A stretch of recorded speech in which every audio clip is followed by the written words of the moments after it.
चलते हैं बच्चों मेंटल में क्वेश्चन बैंक क्लास 9 के नेक्स्ट क्वेश्चन की तरफ। मैं हूं Hari sir and you are watching my YouTube channel चलो कदम बढ़ाएं।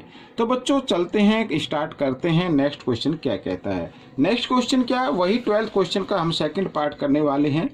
और यहाँ पर हम देखेंगे बच्चों, यहाँ पर ये देखिए, आप देखो कोई पार्ट 3 और 4 हम करने वाले हैं और फैक्टराइज करना है। ठीक है, आइए मैं बताता हूँ कि इसको कैसे करना होता है।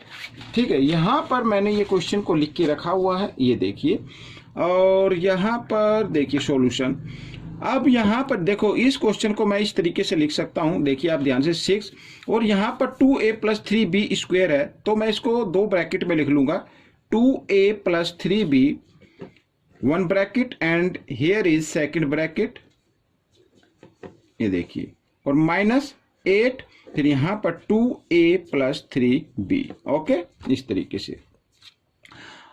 Now we have 2 terms, first term and second term. अब 2 टर्म हमारे पास हो गए हैं, तो इनमें से कॉमन निकालेंगे। अब देखिए बच्चों, यहां पर ये 6 है और यहां पर क्या 8 है, तो ये 2 की टेबल में आते हैं, तो 2 कॉमन निकल गया।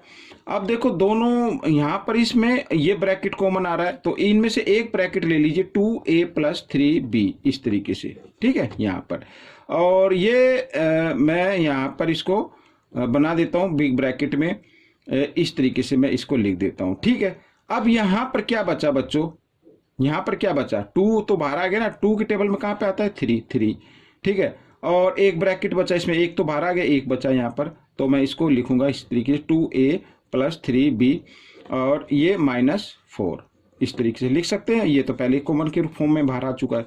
आइए लास्ट स्टेप कर लेते हैं। तो 2 यहाँ पर 2a + 3b और इसको मल्टीप्लाई कर दो, इसे 3 को इस ब्रैकेट के साथ। ठीक है, 4 से नहीं करना है। 3 × 2 = 6, 6a, 3 × 3 = 9b और -4, तो आपको आपका ये आंसर आ जाएगा। ठीक है, इस तरीके से।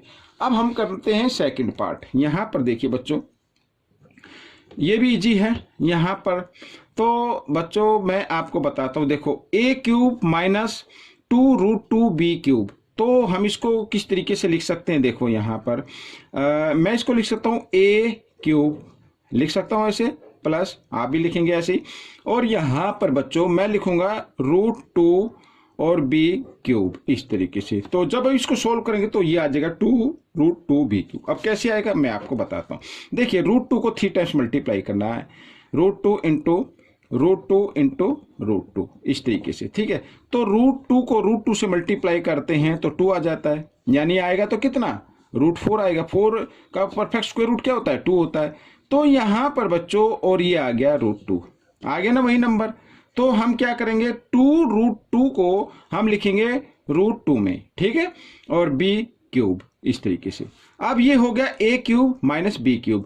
अब बच्चों a³ - b³ का फैक्टराइज करने का फॉर्मूला होता है a - b और a² + ab और +b², ये फॉर्मूला होता है। फॉर्मूले आपको याद होने चाहिए। ठीक है, अब हम रखते हैं फॉर्मूले में। तो a लिखा, a क्या है यहाँ पर? ये तो a ही है। a - b क्या है? b ये है, यहाँ पर √2b। ठीक है, इस तरीके से ब्रैकेट बंद, ये हमने भी कर दिया। और यहाँ पर बिग ब्रैकेट बना दे, तो a² लिखा, तो a क्या है? a है, a² + ab का मतलब a, इसे से, और b क्या है? यहाँ √2b, इस तरीके से मल्टीप्लाई के फॉर्म में लिख देते हैं। और लिखा +b², तो b क्या है यहाँ पर? √2 और b इसको स्क्वायर में, इस तरीके से। ठीक है, यहाँ पर ये ब्रैकेट मैंने बना दिया। अब हम करेंगे a - √2b, ये आपका आंसर आ गया है। और यहाँ पर a² प्लस, अब यहाँ पर लिखूंगा बच्चों, मल्टीप्लाई करेंगे क्योंकि मल्टीप्लाई की फॉर्म में हम इसको लिख सकते हैं, तो √2ab इस तरीके से लिख सकते हैं। और प्लस यहाँ पर √2 को 2 टाइम्स मल्टीप्लाई करो तो 2 आएगा, और b², b को भी 2 टाइम्स मल्टीप्लाई करेंगे तो b², ये आपका आंसर आ गया बच्चों। तो ये दोनों क्वेश्चन भी सोल्व हो गए हैं। आपको कैसे लगे मुझे जरूर बताएं, और इसमें से सीखकर दूसरों को सिखाएं।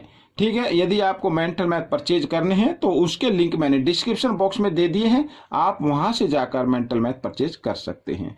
तो मिलते हैं अगले क्वेश्चन में, तब तक के लिए धन्यवाद।